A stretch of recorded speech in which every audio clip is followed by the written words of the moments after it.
Hello and welcome to another episode of Beer Man's Noble Beer Reviews.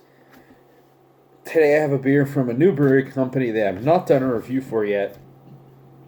This is for Three Magnets Brewing Company, and they are out of Olympia, Washington. This beer is called BIL, which stands for Barleywine is Life. But I don't think this is a collab. Oh yeah, it said right there. It says right there, Barleywine is life, family is everything.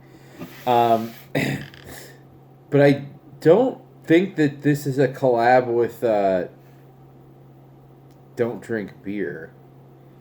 Only because I don't think I ever remember him saying anything about this. So if it was a collab with him, I feel like I would have heard that. But I don't know. Maybe he didn't copyright that or whatever, and a ton of people say that now. So, but anyways, obviously it's a barley wine. It says barley wine conditioned on whiskey soaked oak chips, so it's not actually barrel aged. It is soaked on whiskey or aged on whiskey soaked oak chips, and it is 11.9 or 7. I can't remember.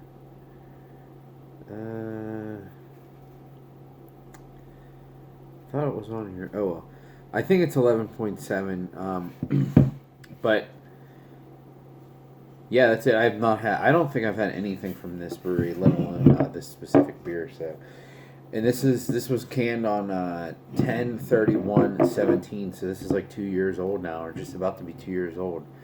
This is one of those cans that I've considered opening several times and just never got around to it. So now I'm glad I'm finally opening it and I'm going to give it a proper review. This is one that I knew. I wasn't purposely aging it for any reason, but I knew that if I did, it wouldn't, it shouldn't adversely affect it. So we shall see. And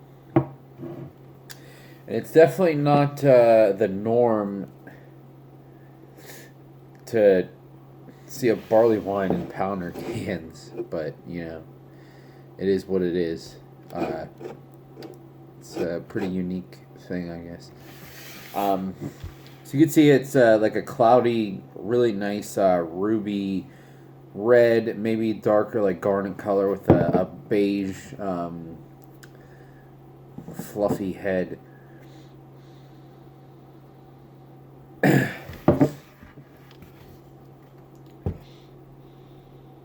There's a lot of dark fruits going on there, like figs and dates. I am getting something that's like a little metallic, which kind of worries me. But sometimes I get stuff like that in the nose, and then it doesn't really come off in the flavor. So we'll see.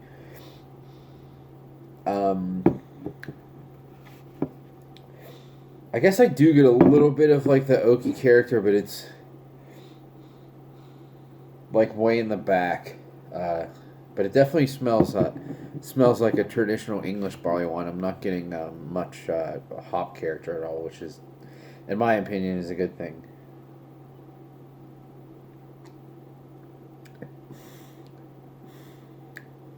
Wow.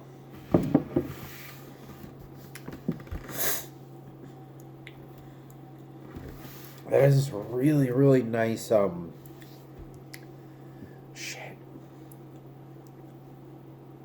Damn.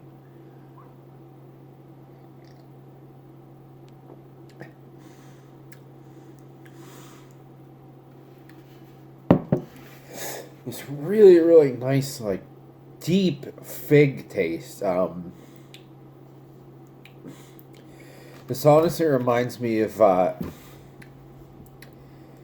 my buddy makes, cognac, and this reminds me, his cognac is, like, so dark fruit forward. And just super like figgy and toffee and dates, and this honestly reminds me of that a lot.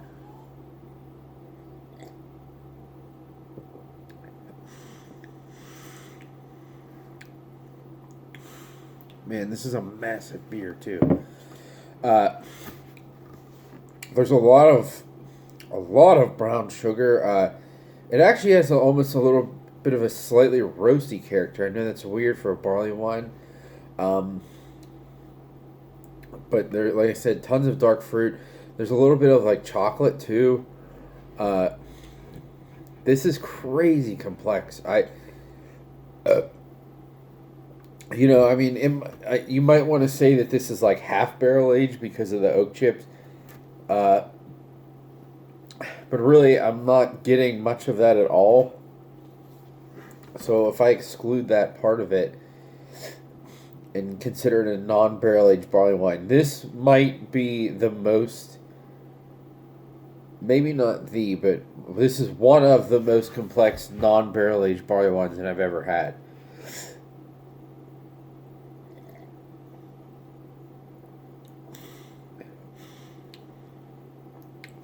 It's like really leathery too. There's so much going on in this. It's like there's a lot of like tobacco-y, like a fresh cigar.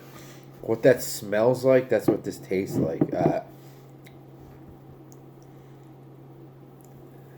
Damn, it's just deep, like slightly burned caramel too. So I keep going back to try to get more flavors, but I'm trying not to take big sips because I don't want to get crushed off of this. But it is 11.7, so if I drink through this quickly, that's definitely going to happen.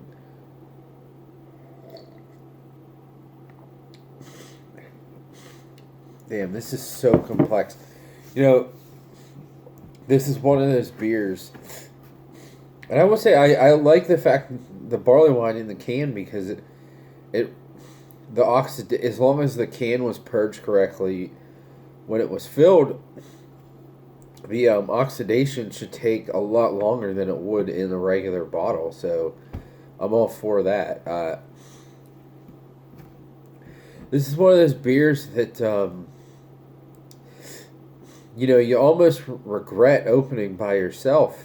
For two reasons. One, because it's really, really good. If I have something that's really, really good that I've never heard of, and I know that most other people have never heard of either, then I kind of regret opening by by myself because I would like to share it with other people who've never heard of it and know nothing about it like me. I like those scenarios. If it's a hyped up thing, then I don't care about that because everyone knows it and they can get it themselves and whatever. But also, this beer is like so big and decadent.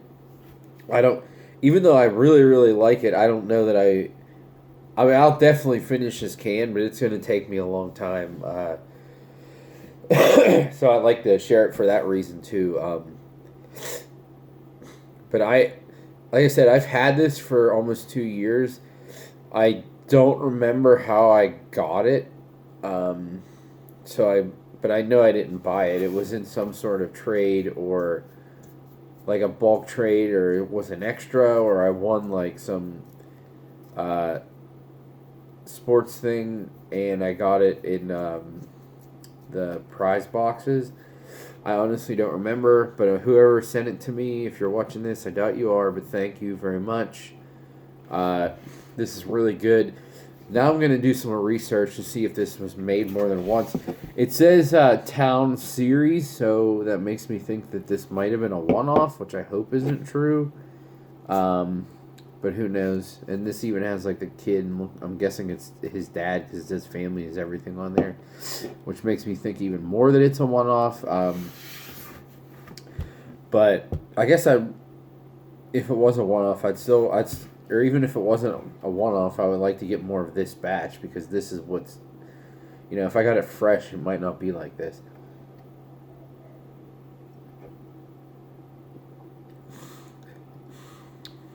Man, there's so much going on in this. It's crazy. It almost reminds me of like a Belgian quad because some of those are just so complex for what they are without being barrel aged, and this kind of it's floating the line because it's so like dark fruity. Like the Belgian quads are sometimes even more like barley wines to me are more like in the caramel realm and like the malt. Sometimes they have the dark fruity brown sugar character, but usually the dark fruity character is more in like the quad territory, which to me Belgian quads are kind of just like Belgian barley wines, really. same type of thing. Very malt forward, high alcohol type thing. This kind of seems to fall right in the middle of that. I think that's why I like it so much, because it really feels like a hybrid. It's an absolutely fantastic beer. I recommend anyone seeking this, anyone who likes barley wine, you gotta try to get this. It's so good.